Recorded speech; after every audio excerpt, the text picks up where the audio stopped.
about another voice and culture of Taiwan with We Love Hakka. 现在就让我们一起加入客家风情，大家来讲客家吧。Hey, what's up? It's time for Hakka training on ICRT as we take this train to Hualien County's Fengling. We're going to get off here at the station and learn more about the town by visiting their museum and, of course, to eat some of the local foods too.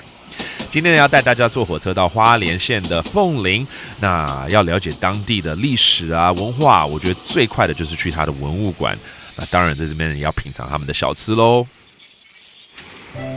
哦，天气好热啊，利友，谢谢你借我你的这个毛巾让我擦汗啊，感谢。那不是毛巾啦，那叫做树帕。也对了，手帕啦哈。对啊，那比较大条那叫棉帕啊。对。哎，不过你这个手巾还蛮特别的，感觉蛮有特色的耶。是啊，这个是我在客家文物馆旁边的花手巾工坊特别 DIY 帮你做的。谢谢你。不过我今天来呢，就是要参观你刚刚讲的这个客家文物馆啊。里面到底有什么东西我们可以来了解呢？这边你就可以了解到凤林这边的客家发展史啊，像很多的这边的开垦啦、信仰啦、交通啦，还有一些生活器具，你就可以看到，而且还有很多的服装，这边也可以了解到哦。哎呀，食衣住行好像都 cover 到的那种感觉哈。哎，不过这个很好。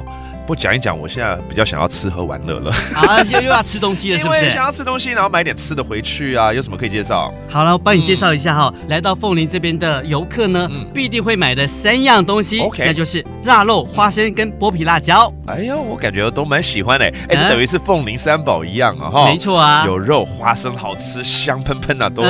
然后剥皮辣椒我也爱啊，而且还可以煮汤来吃。是啊，对，很好。那我要买点伴手礼回去了啦。好，一定要带点蛋炉回去哦。For those who like to get their hands dirty, there's no better place for Hakka handicrafts than Hualien's Fenglin Village. You can DIY tie-dye towels at the Hand Towel Workshop with all sorts of different styles available. And those who want something to munch on can head over to the Hakka Special Service Center to try the area's 3 main specialties: dried pork, peanuts, and peeled hot peppers. The area even had its first peanut festival in July this year. They're so good, you may not want to take them back home to share.Alright， 这个时候我们要教大家一些客语喽。我们说，包括刚刚的手巾啊，还有毛巾啊，对不对？好，手巾怎么说？树帕。树帕 ，OK，that is a handkerchief。And then the towel 不是面巾哦，是毛巾哦。棉帕。棉帕 ，OK，that's a towel。And then of course we want to bring some gifts and souvenirs back, right？ 这个伴手礼。蛋炉。And now have fun here in Fengling, and that does it for today's Hakka training. 什么太嘎？俺自 say 张来了。客家风情由客家委员会监制。We Love Hakka has been brought to you by the Hakka Affairs Council.